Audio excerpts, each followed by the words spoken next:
Welcome to another episode of This Movie Needs More Flavor. I'm Adam. I'm Josh. In this episode, we'll be going over the Michael Mann crime drama, Heat.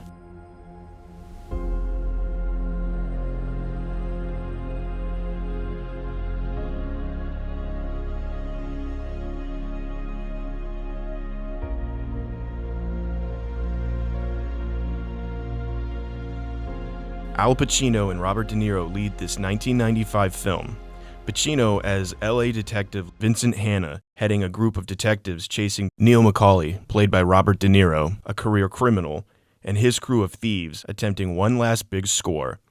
Over the course of the film, it's revealed how each man operates and the personal consequences of the path they've taken in life. So, Josh, let's have it. Well, I got to give a lot of credit to Michael Mann for absolute dedication to realism, while at the same time managing to create a very stylish movie. The movie qualifies as an through-the-roof action epic with very, very strong elements of noir. And at the same time, it qualifies as a very grounded character drama. And I think it's that dedication to research that really is what pulled this movie off.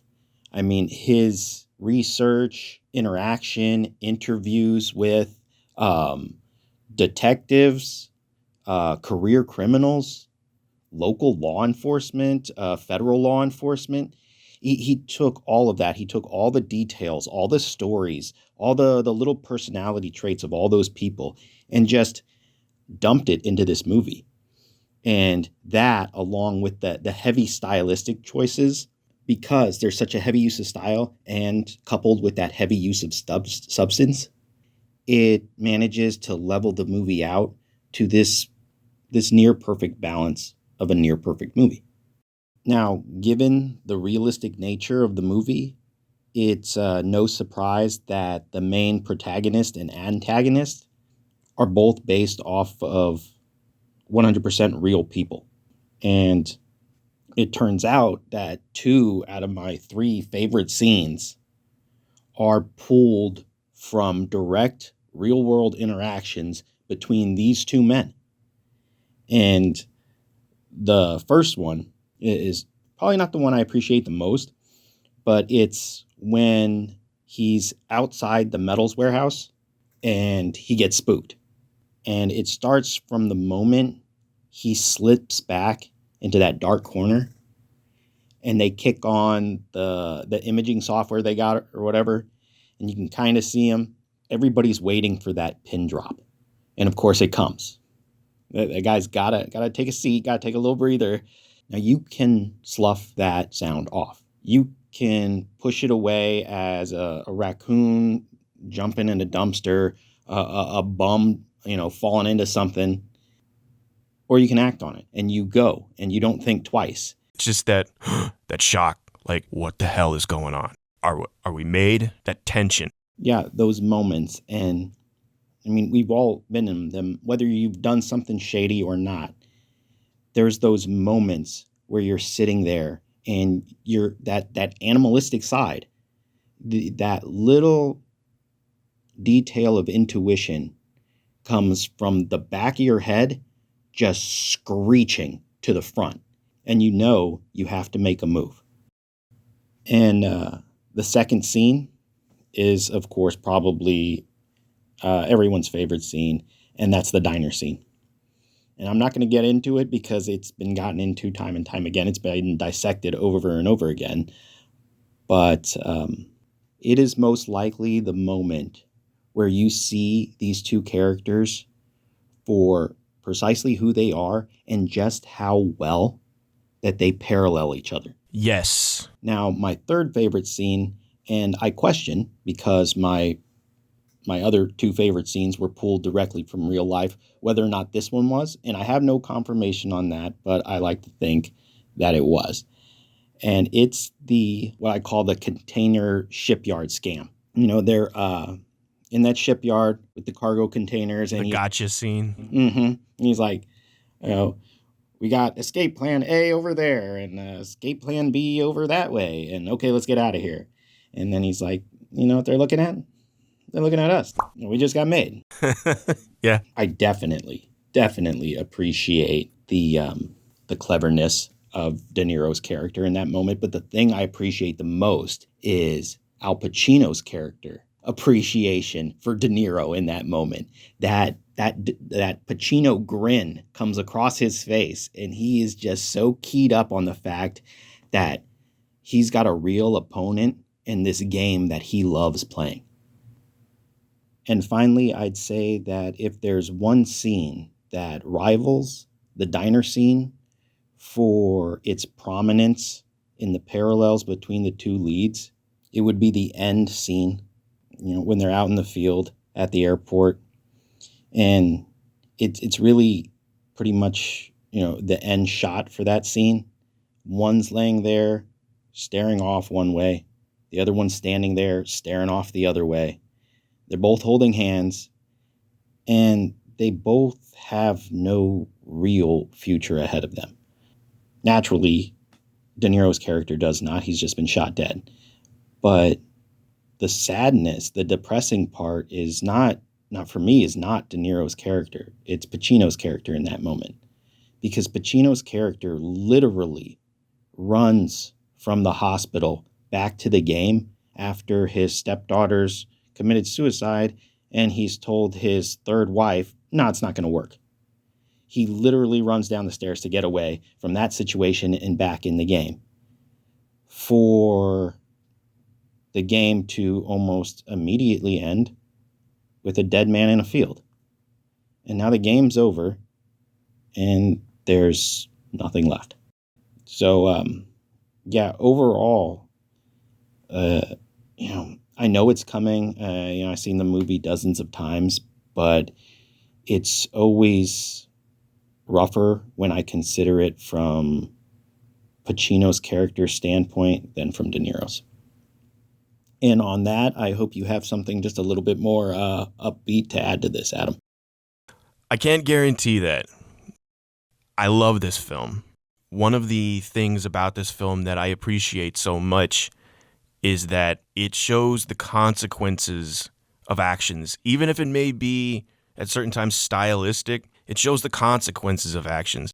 The characters are very human, but there are clearly bad guys, men who do evil, men who are selfish, who are willing to commit violence, and those that hate that violence or who really don't like to partake in that, but have to for the sake of the innocent. I'm going to go back to when you were talking about De Niro and Pacino's characters. They really are two different sides of the same coin. They're both men on a mission. They're like hungry dogs, in a sense. And they're so dedicated to their paths in life that it adversely affects their personal lives. And yet, it doesn't seem to faze them. They just do what they do, which I find very interesting. Especially that scene in the diner, because that's another one of those human scenes where they're able to really flesh out to the audience and to each other who they are and what they stand for. In the end, this is just a cops and robbers movie. I'm not going to be pretentious about it, but it's done with such intelligence and thought that for me, it elevates it beyond simply bang, bang, bang, I'm going to get you sort of thing. It's intelligent. In fact, there have been films that we've talked about so far, as fun as they are, where I 100% encourage anybody listening to shut their brains off and watch. This film, do not shut your brain off. If you want to really be invested, turn your brain on. Do yourself a favor. This is not an explosion-packed popcorn movie.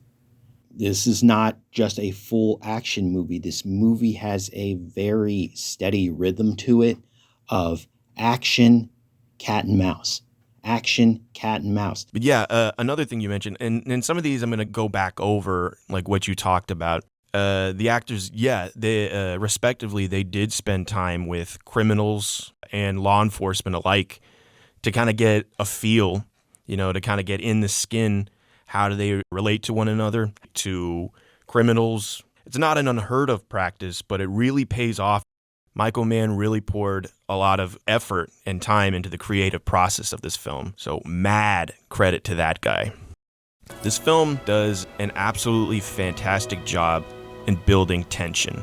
I mean, my goodness. I think a lot of that has to do with the limited score.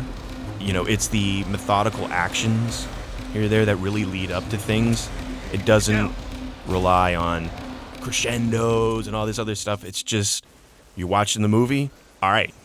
It's like there's a lot of time and effort that goes into certain things in this movie, being almost 3 hours.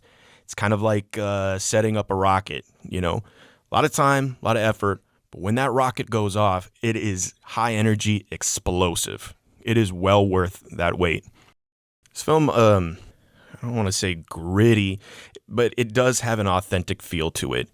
And the actors, they do such a great job that although many of them are big name, I buy it every step of the way that they are who they are.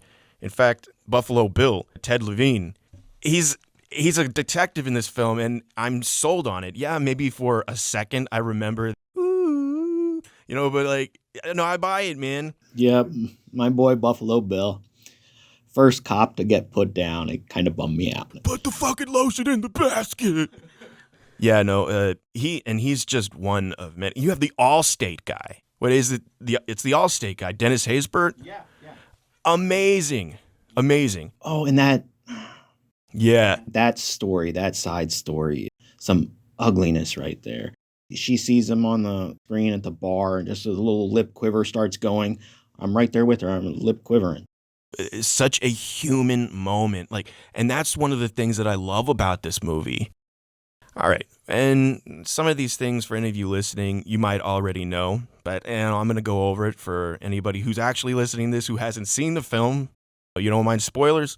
Anyway, according to Al Pacino, the scene in the restaurant between him and De Niro was not rehearsed, and it was at their request, Pacino and De Niro, because they wanted to actually feel as though they were strangers. They didn't want to be familiar with it, and it shows. And Michael Mann, you know, being game for things, he went with it, and that's the final product you see in the movie. No rehearsals. They knew their lines.